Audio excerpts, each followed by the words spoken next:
Selena Diallo et bienvenue dans Connaître l'Allemagne. Aujourd'hui, j'ai décidé d'inviter quelques amis pour leur poser quelques questions concernant l'Allemagne. Donc, je vous présente.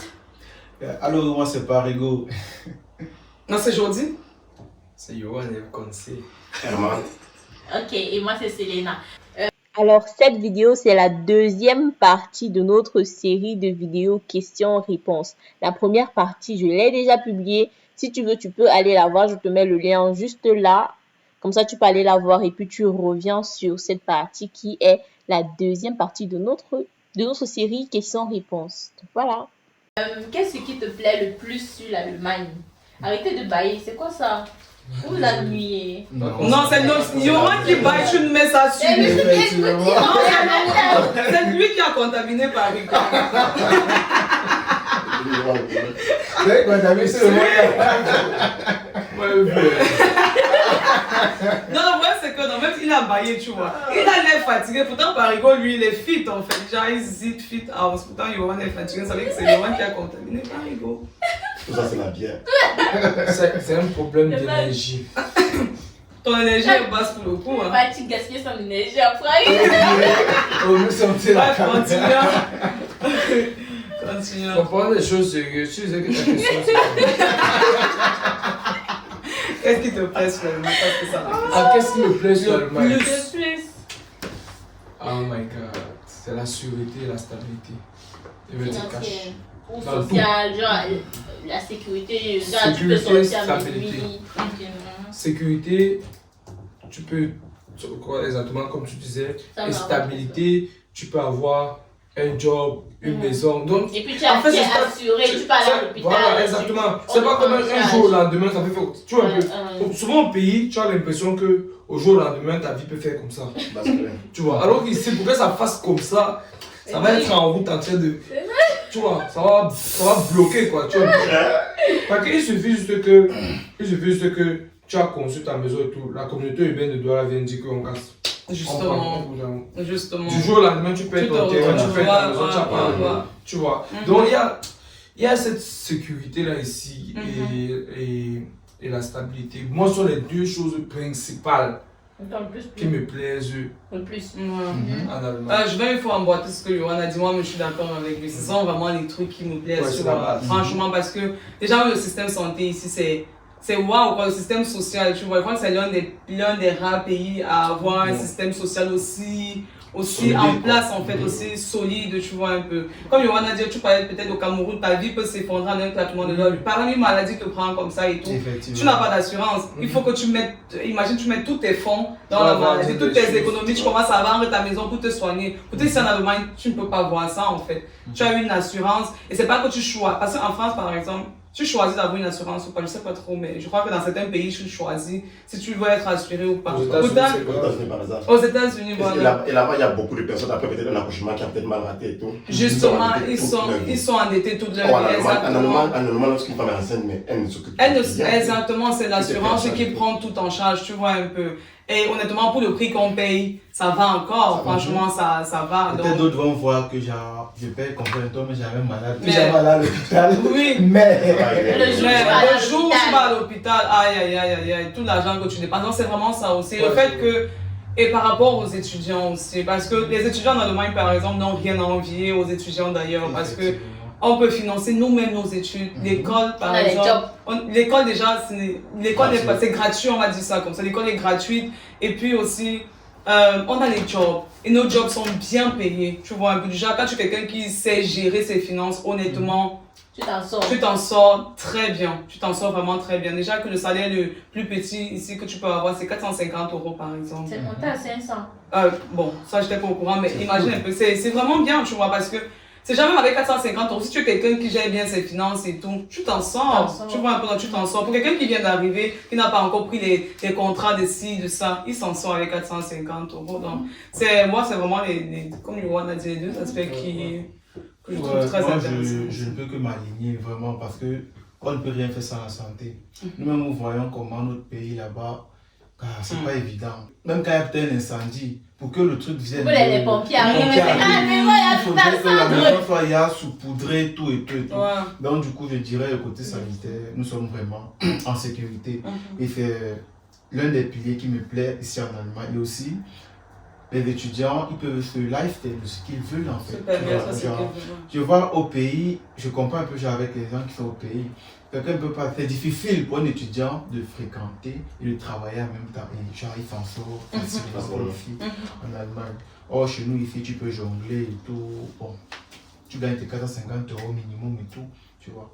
En travaillant 8 heures dans la semaine, c'est bien. Donc, c'est un peu. Vraiment, c'est ces deux points-là qui me plaisent le plus sur l'Allemagne. Et aussi, même, la procédure d'y accéder, en fait. Les gens vont dire la procédure de voyager pour l'Allemagne. Je dirais que c'est plus facile, je comprends un peu par rapport à la Belgique. Je dirais ici, peut-être pour avoir une admission. Ouais, tu vois, pour avoir une admission ici en Allemagne. Tu vois, genre, quand tu as tous les dossiers, la probabilité pour avoir ton admission est très forte, déjà peut-être à 80%. Pourtant, en Belgique, ce n'est pas le cas. Tu peux avoir tous les dossiers, mais tu n'as pas l'admission. Je prends un exemple récemment, une école Condorcet, ils ont ouvert l'autre jour. C'est genre, quand ils ouvrent peut-être à minuit, pile là, peut-être on dit demain c'est le 15, non, le 14. Si on dit bon, le 14 à partir de minuit. Aujourd'hui à minuit, tes documents sont réunis, tout. Minuit, 40 secondes, les places sont limitées. Wow. Il faut voir sur le net partout, tout le monde se plaint là, oh, Condorcet, et c'est pas la seule école.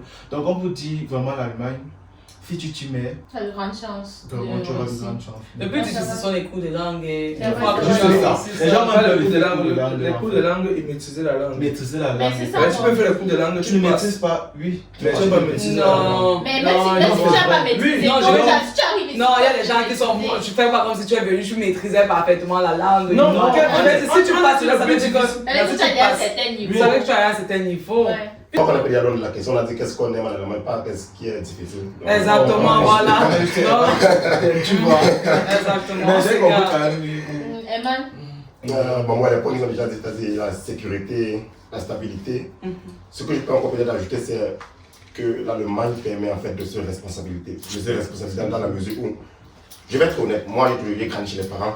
Je n'ai jamais travaillé de ma vie. C'est vrai qu'on avait les plantations de consommateurs, on avait un peu d'Auchan et tout, mais sinon je n'ai rien, je ne faisais rien. Lorsque j'avais besoin d'argent, j'appelais au téléphone. Si on m'envoie ça, on m'envoie pas, ok, j'essaie de galérer comme je peux. Or, depuis que je suis arrivé en Allemagne, il n'y a plus ce truc de tu vas payer ici pour avoir l'argent. Non, tu travailles, tu as ton argent, tu as ta chambre, tu as ton assurance.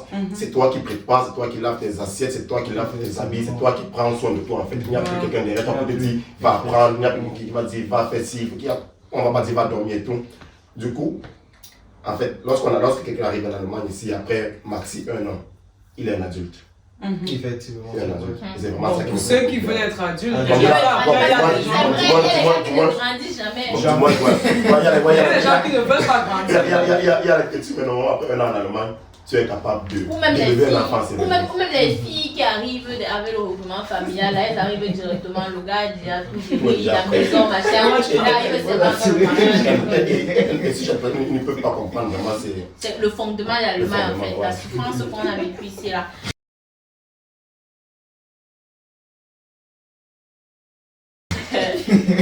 Qu'est-ce qui t'énerve le plus sur l'Allemagne? Au contraire de la question précédente.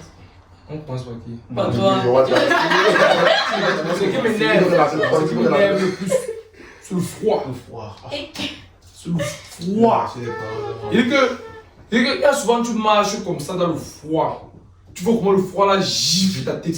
Et en plus c'est 9 mois dans l'année. Et tu rougis. Tu rougis. Tu arrives au bout, les cils sont blancs. Les narines coulent, gars. Les narines coulent. Et ce qui m'énerve encore plus dans ça, c'est quoi? La nuit qui se couche à 16h, ça se lève à 8h, 9h là, c'est la magie, le jour qui se lève à 8h. Je déteste, c'est les périodes les plus dépressives, moi, dans ce pays, je vous assure. Mais sinon, à part ça, il y a peut-être aussi, certaines personnes sont froides, certains Allemands en général, ils sont froids, ils ne sont pas trop accueillants, tu vois. Le problème, c'est qu'au fur et à mesure que tu vis, tu t'imprègnes dans la société. Je pense que moi, je suis devenu un peu aussi. T'en fous. Et je suis devenu un peu même d'abord froid. Tu vois. Parce que tu ne peux pas, on dit, tu ne peux pas marcher avec les moutons et tu es chèvre. Tu vois. À un moment, tu vas devenir mouton, tu vois. Mais tu ne vas jamais oublier qu'avant, tu étais chèvre. tu vois, tu te rappelles qu'avant il était chèvre avant de devenir mouton. Ça veut dire que si tu repars avec les chèvres, tu vas dire ah, on va à mon endroit ici, c'est comme ça que je fais. Tu es caméléon en fait, tu es obligé d'être caméléon, tu es obligé de t'adapter ici en fait. Parce que, tu vois, les gens sont toujours froid. Après un moment donné, tu vas dire que mais, tu vois un peu que tu connais. Aujourd'hui, vous saluez, demain, il ne te salue pas, tu vois. Après-demain, il te salue. Un jour, toi-même, quand tu vas le voir, tu vas dire que ah. Un jour, quand tu vas le voir, tu vas dire que. Tu parles comme ça, tu es fille, tu dis non, elle est tombée dans ta case quantique là. Demain, elle te voit comme et t'as su même. En plus, tu peux peut-être manger à la maison et tout, vous papoter et tout. Mais si elle te voit dehors là, elle va passer. Et maintenant, moi, en fonction de ça, moi, je suis devenu aussi comme ça. Il y a des personnes que je connais, il y a des positions qu'on se voit, on se salue. Mais il y a des positions où ils te voient, moi, ils te plus. Tu vois, et je suis un peu aussi imprégné de la chose. Pour pouvoir vivre, il faut que tu t'imprègnes. Sinon, tu vas toujours te plaindre à chaque fois et tout. Ça devant m'énerve. Non, alors, pas tout le temps, tu vois, mais il y a dans certains contextes, ça devant m'énerve. Ouais. Parce que voilà, justement, dans le sens plus professionnel, tu vois, un peu, parce que des fois, tu es dans un milieu professionnel, tu n'oses pas trop aborder les gens, tu vois, parce que tu te dis, ah, on va commencer à parler en allemand là. Surtout quand il y a peut-être un groupe d'Allemands en train de causer, peut-être à la pause comme ça. Et parce que tu veux montrer que tu es sociable, tu vois, il faut que tu partes aussi. Mais tu vas là-bas. Il parle tellement vite. Je n'arrive pas. Tu captes 2 ou 3 mots. C'est qui c'est exactement, je n'arrive pas à suivre la conversation, tu vois un peu. Et dès qu'on te donne la parole, tu es désaxé en fait. Oui, et peut-être tu peux même aller dans ton rythme. Genre, il y a des gens qui te montrent qu'ils sont exaspérés. En fait, genre, tu perds trop de temps et ils veulent aller vite, tu parles lentement et tout, ils se fatiguent, tu vois. Et ils te le montrent en fait. Genre, l'expression de visage te montre que, franchement, finis de parler, nous on veut continuer. Tu vois un peu dans certaines circonstances, c'est un peu frustrant. C'est un peu frustrant des fois, donc ouais, franchement. Parfois, tu as juste envie de lâcher le français. Parfois, ils parlent même comme ça, à un moment donné, c'est le français. Ouais. Je ne sais pas si je peux assimiler, mais ce qui m'énerve le plus en Allemagne, mes chocs que j'ai eu, je ne sais pas si c'est dans le même truc. Non, il y a d'autres questions. Il y a d'autres questions sur les chocs. Bon, à part le V, tu as vraiment le temps froid. Oh, il fait tellement froid. Il y a des fois où je sors comme ça, là, et t'assures, la narine coule, gars, et le visage, c'est comme si on t'a seulement boxé. Tu vois, tes yeux sont, tu ne sais plus quoi faire et tout. Et t'assures. Et aussi, il y en a encore dans ce pays qui sont un peu racistes. Ouais, il y en a encore. Tu savais que tu dis il y en a encore. Oui, il y en a. Oui, il y en a. Parfois, on te dit peut-être qu'il n'y a plus le racisme ici. Qui a dit ça? Comme vous dites que j'attends ils sont en fait, en gros, moi je pense qu'ils sont tous racistes en fait. Chacun ses degrés. Par exemple, à l'Ukraine, rien ce qu'on a fait aux étudiants d'Ukraine là-bas. Oui, mais ça c'est la même chose, c'est l'Europe, ça pourrait nous arriver à nous aussi. L'homme naturellement, même toi tu es raciste. Moi-même je suis raciste, c'est ce que je dis, c'est pas à niveau en fait. Et son juste de vivre. Ça veut dire que si il fallait choisir. Et de respecter l'adversaire. Une chose aussi, c'est que personne au monde ne va accepter, ne va prendre la place d'un étranger avant sa propre personne. L'homme sera toujours raciste dans la mesure où il va toujours préférer son frère, se préférer d'abord lui. Mais il ne faut pas qu'il les frappe, c'est qu'autrui puisse être mis en danger. Que ce ne soit pas dans le sens où tu blesses la personne en fait. Et comme tu la mets en danger, regardez ce qu'on a fait aux étudiants en Ukraine, ils sont calés devant les frontières.